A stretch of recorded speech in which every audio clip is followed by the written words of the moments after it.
Hello class 9 students, this is chapter 1, Orienting Yourself, the Uses of Coordinates. This is the introduction video of the chapter. सबसे पहले हम दो line draw करेंगे. This is the vertical line, the horizontal line. The diagram I am drawing, it is known as the Cartesian plane, coordinate plane and XY plane. This is known as these three. This is the x-axis and this is the y-axis. This is the y-naught axis. This is the x naught axis. Cartesian plane इसलिए use होता है किसी भी object की एक particular position को locate करने के लिए. जहां पर भी ये चीजें आपस में मिलती हैं, it is known as origin. Okay, which is denoted by 0,0. And हम लाइंस को, इन लाइंस को हम क्या बोलते हैं? Coordinate axis. दोनों लाइंस को एक्स एंड वाई. प्लेन है, this is known as the Cartesian plane.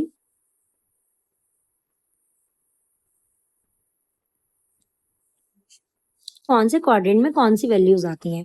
Okay, in the first quadrant सी एक्स की वैल्यू क्या है? पॉजिटिव. एंड वाई की वैल्यू क्या है? Positive. So in the first quadrant x and y are positive. In the second quadrant x is negative and y is positive.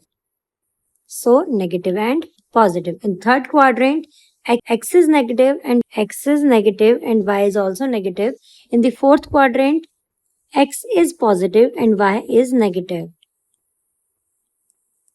जो भी इसका सेंटर पॉइंट होता है उसको हम बोलते हैं इंटरसेक्टिंग पॉइंट और ओरिजिन. ये हमेशा 0.0 पर लाई करेगा. आपका ओरिजिन हमेशा 0,0 पर लाई करेगा. और जहां पर भी दो लाइन आपस में मीट करती हैं, when two lines are cut at one edge, it is known as the intersecting point. Distance, let's calculate the distance from the x-axis. इस पॉइंट को फाइंड करने के लिए तो मैं क्या कहूंगी, मेरी वैल्यू ऑफ x कहां पर लाई कर रही है? 3 पर. एंड वैल्यू ऑफ y कहां पर लाई कर रहा है? 1 पर. Okay, on the points of, ये आप देखोगे ओरिजिन से. जब आप ओरिजिन से चेक करोगे तो x की वैल्यू आएगी x,0 एंड y की वैल्यू आएगी y 0,y. To find the distance between two points, let's suppose मेरे पास एक लाइन है जिसका नाम है A and B.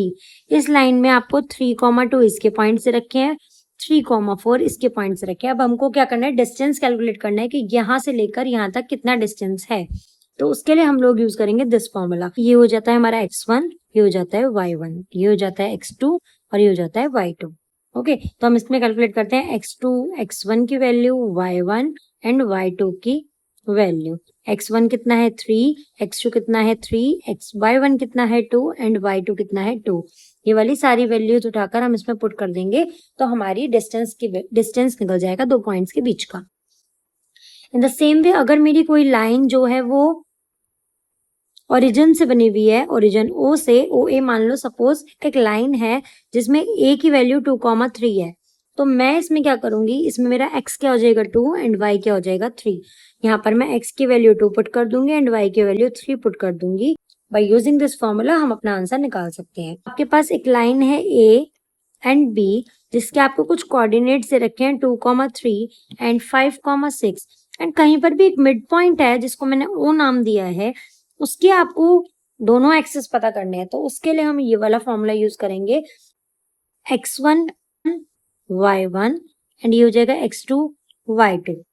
ओके, इसके अंदर हम अगेन वैल्यू पुट करेंगे ये वाली, तो हमारा आंसर निकल जाएगा.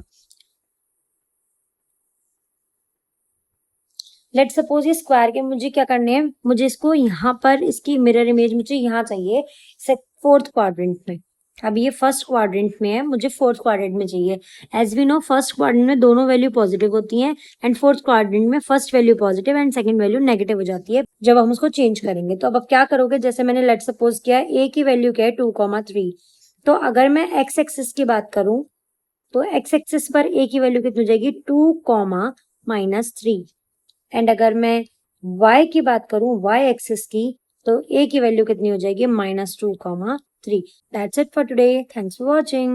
Bye bye.